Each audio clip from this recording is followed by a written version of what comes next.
For the next sitting. The clerk.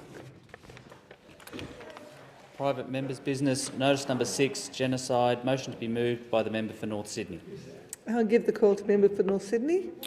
Thank you, Madam Deputy Speaker. I move the motion relating to genocide in the terms in which it appears on the notice paper. The member for North Sydney. Madam Deputy Speaker, there are two places in the world I've visited which have moved me to my very core. They both represent some of the darkest chapters in modern human history. Sitting on the western slope of Mount Herzl in Jerusalem, it lies Yad Vashem, Israel's official remembrance memorial and centre for those who perished in the Holocaust. I visited Yad Vashem 3 times. The third time was just as powerful as the first. And within the complex, nothing has touched me more than the Children's Memorial, where the loss of 1.5 million Jewish children is remembered.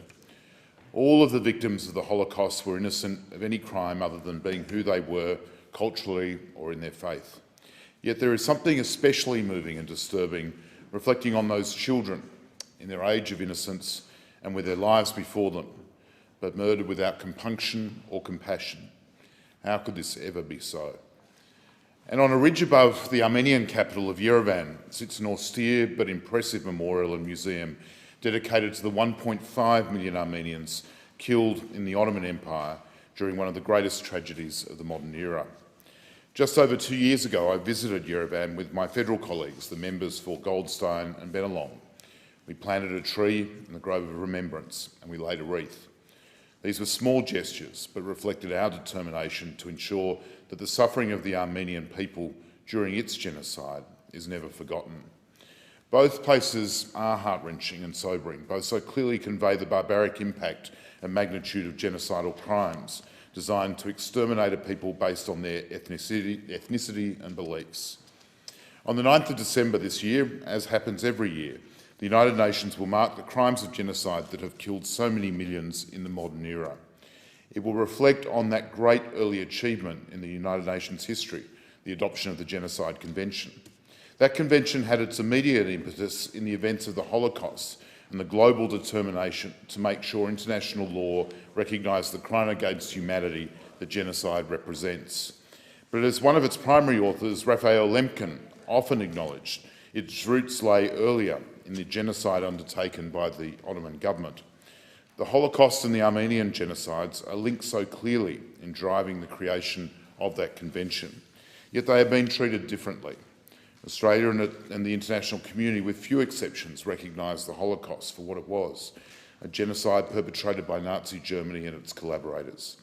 Importantly, this is accepted by current generations of Germans, and their governments have strived for atonement and reconciliation in a way that has been both moving and incredible. Yet similar recognition has not been given to the Armenians or the Assyrians or the Greeks in the Ottoman Empire, past or present, for the genocide they faced despite the enduring scars and legacy. In contrast to Germany, the successor of the Ottoman state, modern Turkey, stridently resists recognition of that genocide for what it was, let alone makes any efforts to heal the wounds wrought by those events. It is time that changed, and Australia must play its part by joining what has been a slow but growing number of nations that have recognised the Armenian and other genocides of the Ottoman regime. This year, President Biden, in a historic statement on behalf of the United States, joined the list of over 30 other nations that have now done so. These events started 106 years ago, yet they do remain relevant today. For the Armenian, Assyrian and Greek people and their diasporas, that great loss haunts their communities. So many count grandparents and other relatives amongst the dead or dislocated. However, the case for recognising the genocide has a much more profound calling, not only based on identifying the truth of past events, but also our efforts to prevent these tragedies occurring again and befalling other communities. We should never forget the words of Hitler, who on the eve of launching his own murderous assault on the people of Poland said, "Who, after all, speaks today of the annihilation of the Armenians?" These crimes cannot be forgotten, and Australia must play its part in making sure they're not. We owe it to truth and justice. We owe it to the memory of the millions who perished and their descendants, and to the hope of atonement. and we owe it to the world as we strive to achieve a more peaceful global community, free of crimes that threaten whole communities based on their attributes of race or culture or belief. 1948 was a landmark year, with the optimism and determination of the still young United Nations to address crimes against humanity like genocide, perhaps the most evil of all. It is that spirit we should remember on the 9th of December, and it is that spirit we should be leaving as our own legacy.